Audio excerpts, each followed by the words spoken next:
The Flying Kipper.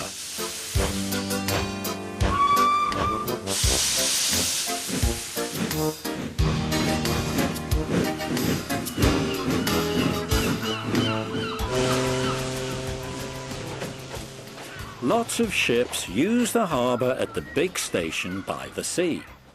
The passenger ships have spotless paint and shining brass. Other ships, though smaller and dirtier, are important too. They take coal, machinery and other things abroad and bring back meat, timber and things we need. Fishing boats also come there. They unload their fish on the quay. Some of it is sent to shops in the town, and some goes in a special train to other places far away. The railwaymen call this train the Flying Kipper. One winter evening, Henry's driver said, "We'll be out early tomorrow. We've got to take the Flying Kipper." "Don't tell Gordon," he whispered, "but I think if we pull the Kipper nicely, the fat controller will let us pull the express." "Hurrah!" cried Henry, excited. "That will be lovely." He was ready at 5 o'clock. There was snow and frost. Men hustled and shouted, loading the vans with crates of fish. The last door banged, the guard showed his green lamp, and they were off.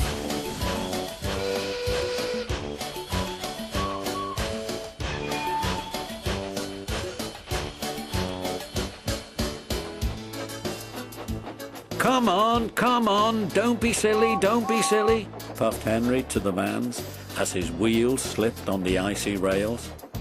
The vans shuddered and groaned. Trot, trick, all right, they answered grudgingly. That is better, puffed Henry more happily as the train began to gather speed. Thick clouds of smoke and steam poured from his funnel into the cold air, and when his fireman put on more coal, the fire's light shone brightly on the snow around. Hurry, panted Henry. They whooshed under bridges and clattered through stations, green signal lights showing as they passed. They were going well. The light grew better and a yellow signal appeared ahead. "Distance signal up," thought Henry.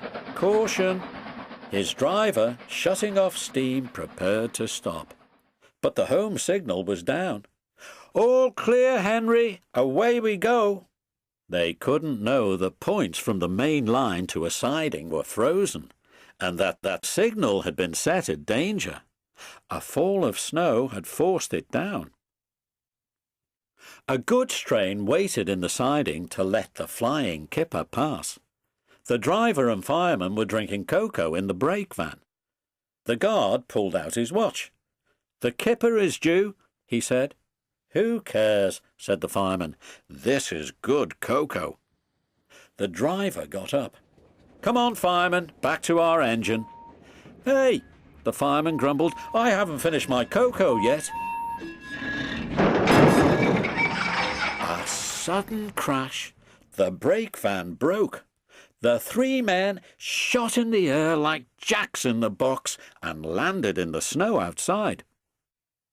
Henry's driver and fireman jumped clear before the crash. The fireman fell head first into a heap of snow. He kicked so hard that the driver couldn't pull him out. Henry sprawled on his side. He looked surprised. The goods train fireman waved his empty mug. "You clumsy great engine! The best cup of cocoa I've ever had, and you bump into me and spill it all." "Never mind your cocoa, fireman," laughed his driver. "Run and telephone the breakdown gang."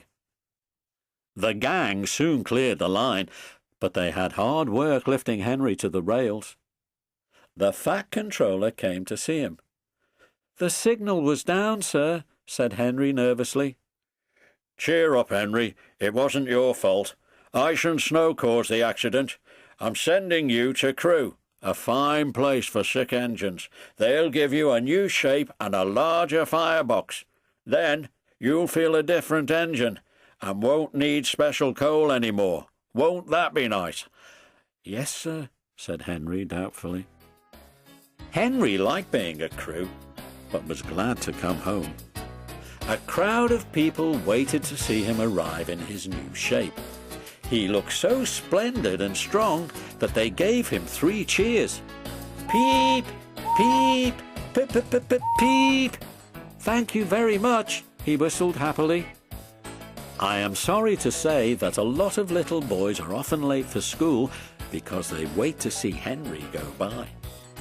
They often see him pulling the express, and he does it so well that Gordon is jealous. But that is another story.